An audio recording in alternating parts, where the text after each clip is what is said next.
This is part 1 of Chapter 9, The Long Road Traveled, from a story called The Time-Dilated Generations, by Esteban Gallardo. Ellie's first major breakthrough in developing a viable near-light-speed propulsion system came 30 years after she had begun her research. It was an achievement that marked the culmination of decades of relentless effort, yet it was only 5 years after humanity had successfully completed the third stage of its plan to leave Earth behind.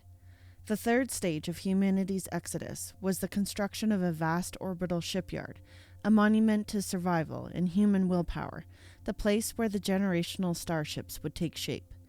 For this stage to even be possible, the moon base had to become fully self-sufficient in mineral extraction. Humanity could no longer afford to rely on Earth for resources. They had gambled with fate long enough. Each launch, each transmission, each detectable signal was a risk that could draw the AI's attention.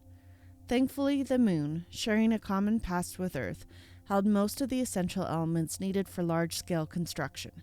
Within a few years, engineers had verified that nearly all the necessary materials could be extracted directly from the moon. Still, there were some missing elements, materials that could only be found in trace amounts, or not at all. A new asteroid mining program was launched, targeting the rich mineral deposits of the asteroid belt. This expansion was more than just a solution to a problem. It was a statement. Mankind would no longer look downward to survive. They would look outward. Every discovery, every innovation was driven by one relentless principle: increase the chances of survival. No effort was wasted. No risk was taken lightly.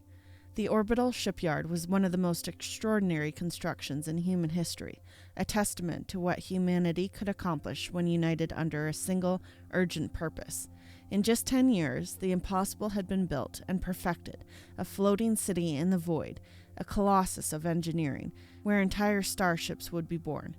At its core, the station was an evolution of the first space habitat that John and Emma Anderson had built decades before. But this was something far beyond its humble predecessor.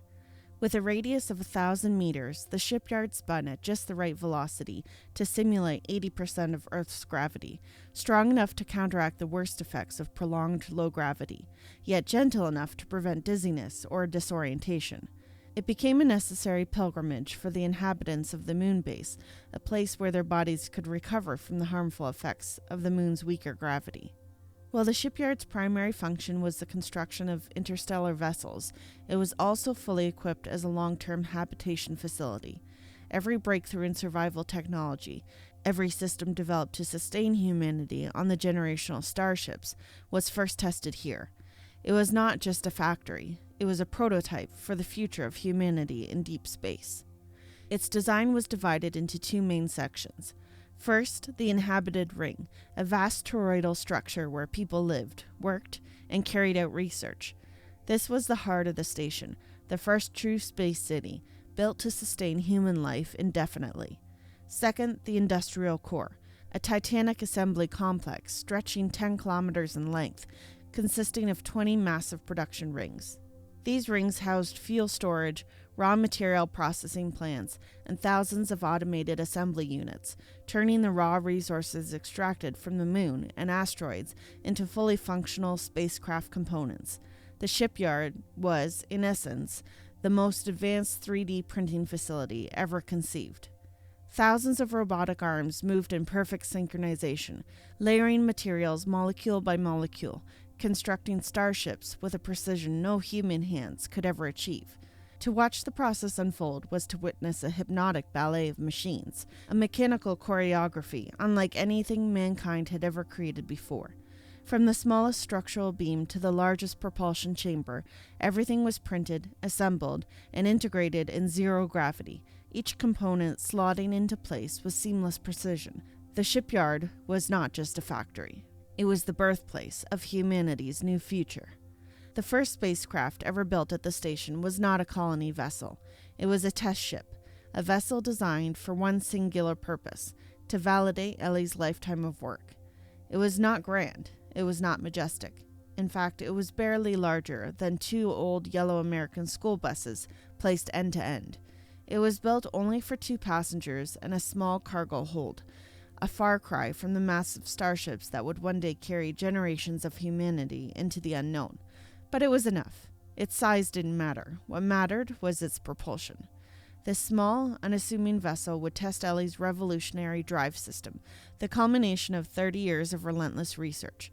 If it worked, if this tiny spacecraft could achieve near light speed travel, then humanity would have its true escape, a way to break free from the forbidden Earth, to finally outrun the past and chase the future. Traveling near the speed of light had always been more fantasy than science. When humanity first set its sights beyond Earth, even reaching 10% of light speed seemed like an insurmountable challenge. The physics of space travel was an unforgiving equation, one that demanded an ever-growing supply for fuel, for diminishing returns in velocity. The cruel truth was that the faster a spacecraft traveled, the more mass it gained due to relativistic effects, exponentially increasing the energy required to accelerate further. This limitation constrained humanity's ambitions. The best candidates for colonization were within a mere 100 light-years, mostly planets orbiting red dwarfs, their feeble glow barely illuminating worlds locked in tidal embrace. But red dwarfs were treacherous stars, notorious for violent solar flares, capable of rendering entire planets uninhabitable in an instant. Any colony established in such a system would be living in the shadow of annihilation. At 30 years old, Ellie Green made a discovery that changed everything. A theory so radical that, if proven, would shatter the limits of interstellar travel. If she was right, humanity wouldn't be bound to the meager handful of red dwarf systems. The galaxy would open before them. The fundamental obstacle to relativistic travel was mass. The closer an object approached the speed of light, the more massive it became, demanding exponentially greater energy to push forward. No conventional fuel system, no matter how efficient, could overcome this barrier. But Ellie's work in quantum physics revealed a loophole, a way to manipulate the very fabric of inertia itself. Her breakthrough came in the form of quantum field displacement. By artificially generating a temporary quantum field to offload a portion of the ship's inertial mass, Ellie theorized that she could trick the laws of physics. This phantom mass field would eventually collapse, but not before allowing a spacecraft to achieve unprecedented velocities with a fraction of the expected energy. If her theory held, it would mean the difference between crawling to nearby stars and leaping across the Milky Way. For the next 20 years, she toiled relentlessly. Small-scale drone tests proved beyond promising, 95% of light speed achieved with no catastrophic failure. It was a triumph, but Ellie remained wary. The weight of history was on her shoulders. She had seen what unchecked optimism could do. Her mother had once written a cautionary tale, a science fiction novel warning against blind faith in progress. Ellie refused to let hope become a trap. She tempered expectations. She ran every calculation 1,000 times. She would not allow the last remnants of humanity to pin their survival on a dream that hadn't been fully realized. But the day had finally come. It was time to take the leap. The first manned test had to be perfect. The risks were immense. Failure meant not just the loss of a pilot, but possibly the collapse of everything Ellie had worked for. The choice of the test pilot had been unanimous among the lunar base's 1,000 inhabitants. There was no question. Daniel Green was the best. Ellie opposed his selection with every fiber of her being. Not because he wasn't qualified. He was beyond exceptional.